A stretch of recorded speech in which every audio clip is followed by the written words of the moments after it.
देख सकते हैं स्टेज पूरा भर चुका है। यहाँ पे देख सकते हैं स्टेज में एक जरा सा नहीं है। तो जयराम दादा अभी बाइक में मतलब छलांग लगाने वाले हैं, गाड़ी में छलांग लगाने वाले हैं। और यहाँ पर देख सकते हैं टाइगर अब संबोधित करेंगे, गाड़ी के ऊपर जाके संबोधित करेंगे। ये देख सकते हैं टाइगर कभी बुढ़ा नहीं होगा। अभी हम लोग बेरमो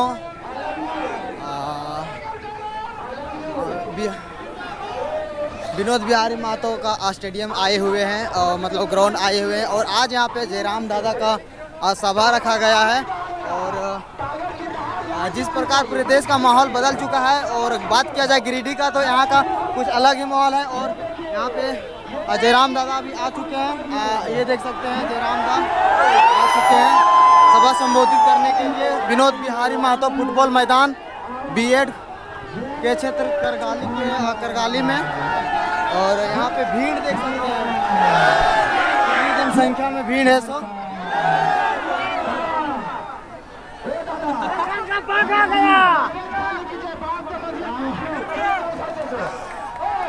उतारने के लिए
इतना ज़्यादा क्राउड है कि जयराम दा को स्टेज तक पहुंचना मुमकिन मतलब नामुमकिन हो रहा है।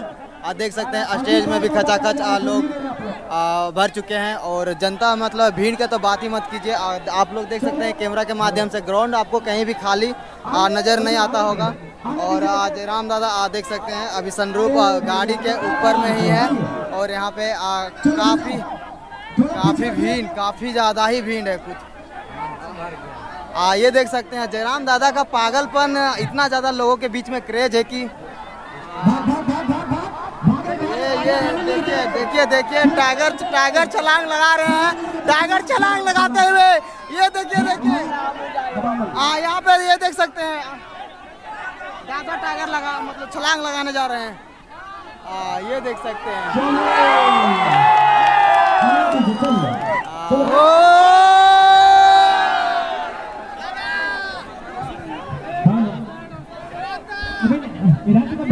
हर देश में चल रहा है मोदी, झारखंड में चल रहा है सीधा जयराम और जयराम, पूरा चर्चा ही जयराम है। और बात करल जाए गिरिडीह लोकसभा के तो अलगे हो। बिहारी महतो स्टेडियम के इस प्रांगण में करगली फुटबॉल मैदान में जितना जहां आटा ला जूटा लगा और जे हमर से गोड़ लगा सोबिन के गोड़ लगा है। आशीर्वाद दे भा, आशीर्वाद ही खातिर दे भा कि आज तोहनी के आशीर्वाद थी, तोहनी के दुआ ही हमनी के जिंदा रखल और तोहनी के आशीर्वाद ही हमनी के जान रखल। किसी को मेघ देगा बोलेंगे तब लगातार 10 दिन से तोहनी के हम बताना चाहिए।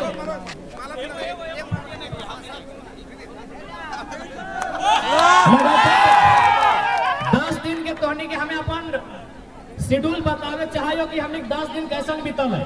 केवल हमारी ना, हमने संगठन में जितना साथियों पिछला 10 दिन की अगर बात करवा तो कोई ऐसा दिन ना है जो हमने 4 बजे और 5 बजे बिहान सुतल है।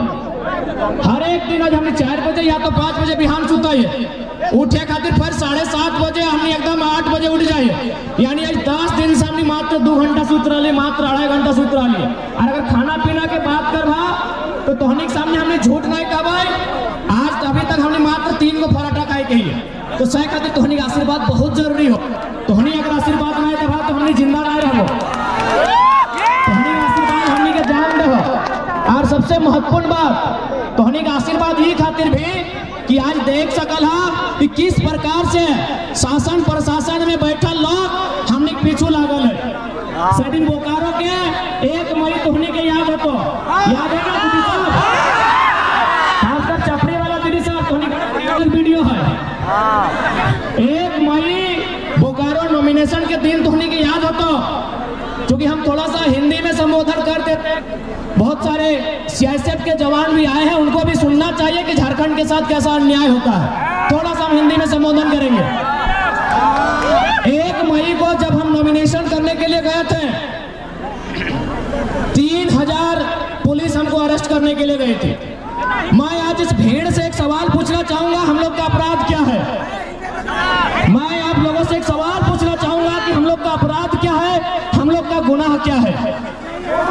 क्या हम लोग आतंकी हैं, नक्सली हैं, अपराधी हैं, चोर गुंडा मवाली क्या है हम लोग? 3000 पुलिस गई थी हमको अरेस्ट करने के लिए। हम लोग का अपराध क्या है कि आज से 2 साल 2.5 साल पहले स्टूडेंट की मांग को लेकर, छात्रों की मांग को लेकर हम लोगों ने विधानसभा के सामने धरना दिया था। अरे भाई, विधानसभा के सामने धरना देना इतना बड़ा अपराध है कि आप 3000 पुलिस लेके आए। चलिए ठीक है, आप पुलिस आए तो आए, क्योंकि हमारा आंदोलन झारखंड सरकार से था, यानी झारखंड सरकार की पुलिस आ सकती है, उनका स्वागत है, वो हमको अरेस्ट कर सकती थी। लेकिन एक सवाल, तो यहाँ सीआईएसएफ के भी जवान बैठे हैं, वहाँ सीआरपीएफ के पुलिस आई थी। सीआरपीएफ क्यों आई थी? एक सवाल हमको दीजिए, हम बहुत कम उम्र का लड़का है। सीआरपीएफ क्यों आई थी वहाँ? यहाँ मीडिया कर्मी है, पढ़े लिखे प्रबुद्ध मीडिया कर्मी है, हमारे साथ सुप्रीम कोर्ट के वकील आए हैं, शायद इसी भीड़ में बैठे हैं, हालांकि उनको आज मौका नहीं दे पाए। सीआरपीएफ क्यों आई थी झारखंड वासियों, बताइए? सीआरपीएफ कब जाती है? सीआरपीएफ सेंट्रल पुलिस होती है। हमारी लड़ाई नियोजन नीति की राज्य सरकार से है। सीआरपीएफ क्यों आई थी, मैं ये सवाल पूछना चाहता हूं। आखिर ये लोग कब तक जालसाजी करेंगे? ये कब तक इस मिट्टी में रक्त मांगेंगे? कभी इस मिट्टी में शहीद सुनील महतो की हत्या होती है, इसी मिट्टी में निर्मल दा को शहादत देना पड़ता है, और इसी मिट्टी में शेख भिखारी, इसी मिट्टी में बिरसा भगवान को शहादत देना पड़ता है। आखिर इस राज्य के लोग जब अपने हक अधिकार की बात करते हैं, इस राज्य के लोग खनिज संपदा पे अपने अधिकार की बात करते हैं, तब इस प्रकार साजिश क्यों किया जाता है? ये सवाल पूछना चाहेंगे। अरे 3000 जो पुलिस उठ के 3000 पुलिस, लगभग 8 के 10 डीएसपी इंक्लूडिंग एसपी महोदय जो हमें डिटेन करने के लिए आए थे। चलिए, स्वागत है आपका, अच्छा किया आप डिटेन करने के लिए आए, लेकिन जितना अलर्ट और जितना आप उस दिन अलर्ट थे हमको डिटेन करने के लिए, काश अगर कोयला चोर, बालू चोर, लकड़ी चोर, लोहा चोर, माफिया के साथ अलर्ट होते तो झारखंड स्वर्ग से सुंदर हो जाता। क्योंकि आज जनता के साथ साथ सीआईएसएफ के जवान भी यही हैं, और ये लोग भी भली भांति जानते हैं, आज अगर सबसे ज्यादा कोयला कहीं चोरी होता है तो बेरमो विधानसभा में होता है। अरे वहां रहिए मुस्तैद, वहां मुस्तैद रहिए, हम जानेंगे तब कानून का सम्मान और बढ़ेगा। और हम लोग भी चाहते हैं कि कानून की नजरों में सबका एक इंसाफ हो, कानून सबके साथ इंसाफ करे, इसीलिए लोग संविधान के रास्ते से चलना चाहते हैं। लेकिन सवाल ये बनता है कि आज अगर कोई हक हुकूक की बात करे, आज कोई अपने अधिकार की बात करे, आज कोई अपने अधिकारों के सुरक्षा की बात करे, तो आप उनको फर्जी केस लगाएंगे, उनके साथ प्रेशर बनाएंगे। अगर प्रेशर बनाना है तो इस राज्य को छोड़िए, इस जिला के, इस कोयलांचल के माफियाओं पर प्रेशर बनाइए, दबंगों पर प्रेशर बनाइए, गुंडों पर प्रेशर बनाइए। ये कोयलांचल के साथ साथ पूरा झारखंड ये बहुत आवश्यकता है। अब थोड़ा सा हमने बात कर रही है लोकसभा चुनाव के विषय में। लोकसभा चुनाव 25 तारीख के वोटिंग होता है, तारीख याद हो ना? 25 तारीख के जिस दिन हमने वोटिंग करवा, ठीक है, हम चारों तारीख घूर ले, जिस दिन हमने वोटिंग करवा उस दिन ध्यान से देखिए कि आकाश भी धिपल तातल रहता है और धरतियों धिपल तातल रहता है। आकाशों धिपल तातल रहता है, गर्मे गरम रहता है, और धरतियों गर्मे गरम रहता है, और संगे संगे हमार दहिया हमार गतो गर्मे गरम रहता है, धिपल तातल रहता है कि नहीं? यानी आकाश धरती के साथ साथ मेरा शरीर का बदन भी गर्म रहेगा उस दिन। हम माथे को पसीने से पोंछेंगे, अपने सर को पोंछेंगे, लेकिन फिर भी मतदान करने के लिए जाते हैं। क्यों जाते हैं? जबकि इसी समय हमारी माता हमारे पिता अगर हमें कोई काम करने के लिए कहे तो हम साफ मना कर देंगे कि बाबू शाम को बोलिएगा, शाम को थोड़ा हम काम कर देंगे, अभी गर्मी बहुत ज्यादा है। लेकिन 25 तारीख को हम लोग बहुत भारी गर्मी में 45 डिग्री के टेम्परेचर में वोट देने के लिए जाएंगे। क्यों? हमको विश्वास है, हमें आशा है कि जिस नेता को हम लोग वोट देंगे, जब वो चुनाव जीतेगा, हमारे बच्चों के भविष्य की बात करेगा, हमारे गांव को सुरक्षा प्रदान करेगा, हमारे आने वाली पीढ़ी की दवाई पढ़ाई कमाई की बात करेगा। इसीलिए हम लोग वोट करते हैं कि जो नेता चुन के जाएगा, जो नेता जीत के जाएगा, वो हमारे बच्चों के दवाई कमाई पढ़ाई की बात करेगा। लेकिन आज देखिए, यही ये बेरमो विधानसभा और गिरिडीह लोकसभा है।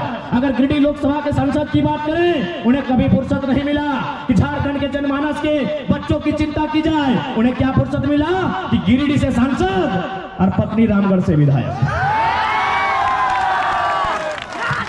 अब बात करते हैं बेरमो के विधायक की, मुख्यमंत्री के साढ़ों की। बेरमो से विधायक पिताजी आज उनके दुनिया में नहीं है, उनको नमन करते हैं। लेकिन सवाल यहाँ है बेरमो के विधायक का।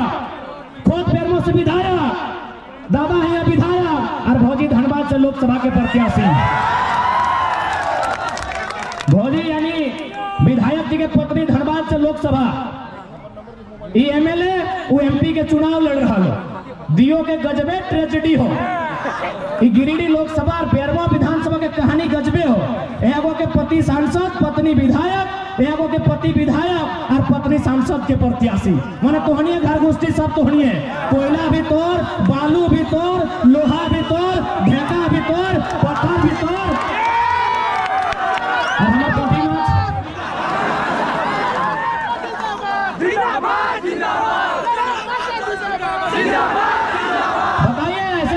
ऐसे राजनेताओं को आखिर लोग वोट कैसे देते हैं? और आप उनकी हलफनामा को पढ़िएगा। जो बेरमो के विधायक है, उनकी जो अर्धांगिनी है, उनके हलफनामा को।